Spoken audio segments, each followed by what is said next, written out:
ಮಾಧವಿ ಇಲಾಖೆ ಎಂಟಿವಿ ವೀಕ್ಷಕರಿಗೆ ಸ್ವಾಗತ. ಬೀದರ ಜಿಲ್ಲೆಯ ನೌಬಾದ್ ಸರ್ಕಾರಿ ಸಭಾಂಗಣದಲ್ಲಿ ರಸ್ತೆ ಸುರಕ್ಷಾ ಅಭಿಯಾನ ಕಾರ್ಯಕ್ರಮ ಪೊಲೀಸ್ ಇಲಾಖೆ ಮತ್ತು ಸಾರಿಗೆ ಇಲಾಖೆಗಳ ಸಹಯೋಗದಲ್ಲಿ ಹಮ್ಮಿಕೊಳ್ಳಲಾಯಿತು. ಪ್ರಾದೇಶಿಕ ಸಾರಿಗೆ ಅಧಿಕಾರಿಗಳಾದ ಜಿಕೆ ಬಿರಾದರ್ ಅವರು ಮಾತನಾಡಿ 90% ಜನ ಸಾರಿಗೆ ನಿಯಮವೇ ಪಾಲಿಸುವುದಿಲ್ಲ ಎಂದು ಹೇಳಿದ್ದರು ಹಾಗೂ ರಸ್ತೆ ಸುರಕ್ಷತೆಗಾಗಿ ಪ್ರತಿಜ್ಞೆ ಕೂಡ ಮಾಡಿಸಿದ್ದರು. ಶಾಲಾ ಶಿಕ್ಷಣ ಇಲಾಖೆಯ ಉಪನಿರ್ದೇಶಕ ಚಂದ್ರಕಾಂತ್ ಸಹಬಾದ್ಕರ್, ಭಾಲ್ಕಿಯ ಸಾರಿಗೆ ಇಲಾಖೆಯ ಅಧಿಕಾರಿ ಎಂಡಿ ಜಾಫರ್ ಸಾದಿಕ್, ಜ್ಞಾನೇಶ್ವರ್ ನಿರ್ಗುಡೆ, ಶಿವಶಂಕರ್ ಕಾಮಶೆಟ್ಟಿ, ಸುರೇಶ್ ಎಚ್ಜಿ, ವಕೀಲರ ಜಿಲ್ಲಾಧ್ಯಕ್ಷ Shanmukhayya Swami, DYSP ND Sannadi, SI Ramesh Mailurkar, APP Sunil Kamble, ರಾಷ್ಟ್ರೀಯ ಹೆದ್ದಾರಿ ಅಧಿಕಾರಿಗಳಾದ ರೇವಣಸಿದ್ದಪ್ಪ ವಾಲಿ, ಪ್ರಕಾಶ್ ಉಳ್ಳೆ, ಅನಂತರಾವ್, ವಿಜಯಕುಮಾರ್ ಉಮರ್ಗೆ, ಶಿವರಾಜ್ ಜಮಾದಾರ್, ಪ್ರಕಾಶ್ ಎಂ, ವಿಕಾಸ್ ಕಾಂಬ್ಳೆ, ಅನುಮೂನ್, ಪ್ರೇಮ್ ಕುಮಾರ್ ಗುರುಪ್ರಸಾದ್, ಸೈಯದ್ ಕಲೀಂ, ಸುನಿಲ್ ಬಗ್ಲಿ, ಶಾಹೀನ್, ಗುರುನಾನಕ್, ಜ್ಞಾನಸುಧಾ, ಶಾಹು ಮಹಾರಾಜ್ ಮತ್ತು ಮಾತಾ ಮಹೇಶ್ವರಿ ಶಿಕ್ಷಣ ಸಂಸ್ಥೆಗಳ ವಿದ್ಯಾರ್ಥಿಗಳು ಕೂಡ ಉಪಸ್ಥಿತರಿದ್ದರು. ವರದಿ ಮಾಧವಿ ಇಲಾಖೆ. ನಿರಂತರ ಸುದ್ದಿ ಮತ್ತು ಜಾಹೀರಾತುಗಳಿಗಾಗಿ ಎಂಟಿವಿ ಕನ್ನಡ ನ್ಯೂಸ್ ಅನ್ನು ಸಬ್ಸ್ಕ್ರೈಬ್ ಮಾಡಿ.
ಸುರಕ್ಷಿತವಾಗಿ ವಾಹನವನ್ನು ಚಲಾಯಿಸುತ್ತೇನೆ ಎಂದು ಪ್ರತಿಜ್ಞೆ ಮಾಡುತ್ತೇನೆ.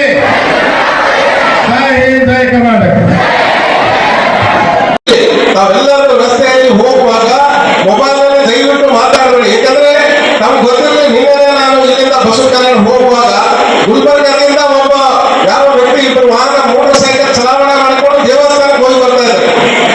ಅಡ್ಡ ರಸ್ತೆಯಿಂದ ಮೇನ್ ರೋಡ್ ನ್ಯಾಷನಲ್ ಹೈವೇಗೆ ಅವನಿಗೆ ಜೀವನ ಮೇಲೆ ಗಮನಿಲ್ಲ, ಮೊಬೈಲ್ ಅಲ್ಲಿ ಕಿವಿಯಲ್ಲಿ ಇಟ್ಕೊಂಡು ರಸ್ತೆಯಲ್ಲಿ ಬರ್ತಾ ಇದ್ದಾನೆ.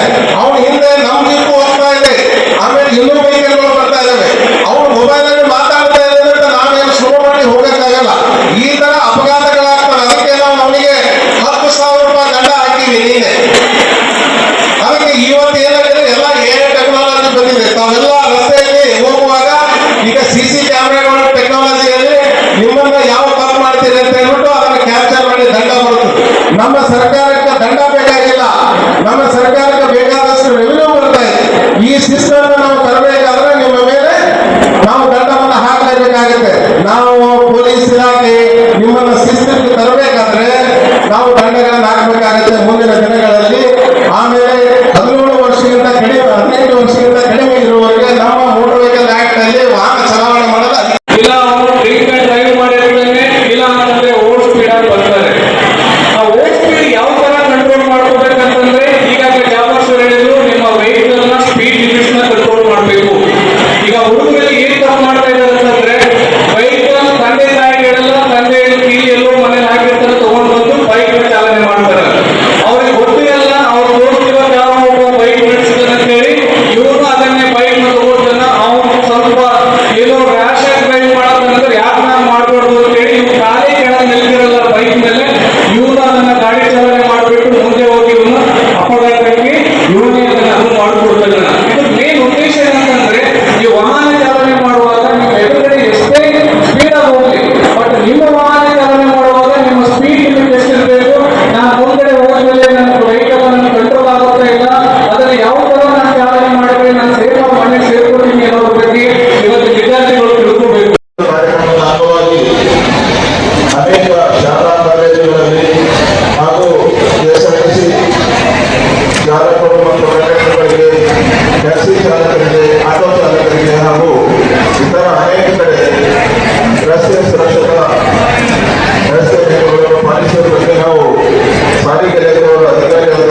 ಎಲ್ಲ ಗಣ್ಯಮಾನ್ಯರೇ, ವಿದ್ಯಾರ್ಥಿ ಮಿತ್ರರೇ, ತಮಗೆ ರಸ್ತೆ ಸುರಕ್ಷತೆಯ ನಿಯಮಗಳನ್ನು ತಿಳಿಸಲಿಕ್ಕೆ ಮಾನ್ಯ RTO ಸರ್ ಅವರು ಒಂದು ಒಳ್ಳೆಯ ಕಾರ್ಯಕ್ರಮವನ್ನು ಆಯೋಜನೆ ಮಾಡಿದ್ದಾರೆ. ಹಾಗಾಗಿ ನಮ್ಮ ಶಾಲಾ ಶಿಕ್ಷಣ ಇಲಾಖೆ ಮತ್ತು ಪದವಿ ಪೂರ್ವ ಶಿಕ್ಷಣ ಇಲಾಖೆ ಪರವಾಗಿ ಅವರಿಗೆ ಅನಂತ ಅಭಿನಂದನೆಗಳನ್ನು ಈ ಸಂದರ್ಭದಲ್ಲಿ ಸಲ್ಲಿಸ್ತೇನೆ. ವಿದ್ಯಾರ್ಥಿಗಳಲ್ಲಿ ಇರಬೇಕು. ಕಟ್ಟಿರ್ತಕ್ಕಂಥ ಉದ್ದೇಶ ಏನು ಅಂತಂದ್ರೆ ನಿಮಗೆ ಮಾಹಿತಿ ಕೊಡಲಿಕ್ಕೆ ಈ ಕಾರ್ಯಕ್ರಮಕ್ಕೆ ತಾವೆಲ್ಲ ಬಂದಿದ್ದೀರಿ. ತಾವೇ ಮಾತಾಡ್ತಾ ಇದ್ದೀನಿ ಅಂತಂದ್ರೆ ಇಲ್ಲಿ ಮಾತಾಡ್ತಕ್ಕಂಥ ನಮಗೇನು ಗೊತ್ತಾಗಲ್ಲ. ಬಂದಿರತಕ್ಕಂಥ ಟೀಚರ್ಸ್ ಅಲ್ಲಿ ಮತ್ತು ಉಪನ್ಯಾಸಗಳಲ್ಲಿ ಮನವಿ ಏನು ಅಂದ್ರೆ ತಮ್ಮ ಮಕ್ಕಳಿಗೆ ಹೇಳ್ಬೋದು. ಈಗ ಇರ್ತಕ್ಕಂಥ ವಿದ್ಯಾರ್ಥಿಗಳು ಜಾಸ್ತಿ ಮಾತಾಡ್ತಾ ಇದ್ದೀವಿ. 37ನೇ ರಾಷ್ಟ್ರೀಯ ಸುರಕ್ಷತಾ ಮಾಸಾಚರಣೆಯ ಕಾರ್ಯಕ್ರಮದ ವೇದಿಕೆ ಮೇಲೆ गाड़ी रहते हैं वो 80 किलोमीटर मैक्सिमम रहते हैं, लेकिन इसको 60 किलोमीटर का रहता है और इसको एक BLT बोल के एक डिवाइस फिट हुआ रहता है. इसका मतलब है व्हीकल लोकेशन ट्रैकिंग डिवाइस. आप लोगों के पास उसके साथ एक पैनिक बटन रहता है. अगर कभी एक्सीडेंट होता है या कुछ प्रॉब्लम्स होते हैं तो आपको पैनिक बटन सुनिए, वो पैनिक बटन को दबाने से वो मैसेज इमीडिएटली बेंगलुरु का हमारा ट्रांसपोर्ट डिपार्टमेंट में कंट्रोल रूम है, वहाँ पे मैसेज जाएगा. वहाँ से local police and owners of the school उनको सबके लिए मैसेज जाएगा और इमीडिएट आपको एम्बुलेंस आता है, हेल्प आता है. तो ये जरूरी है, बहुत लोगों को मालूम नहीं है, स्टूडेंट्स को. Panic button. और इसी तरह और एक मेन चीज़ है, अगर कभी एक्सीडेंट होता है, कुछ आग लगता है, कुछ होता है, तो उसके लिए 3 दरवाजे होते हैं. बहुत लोगों को मालूम नहीं है. इसके होते हैं, एक होता है मेन एंट्रेंस, जहाँ से हम एंट्री होते हैं और एग्जिट होते हैं, उसको वो मेन एंट्रेंस.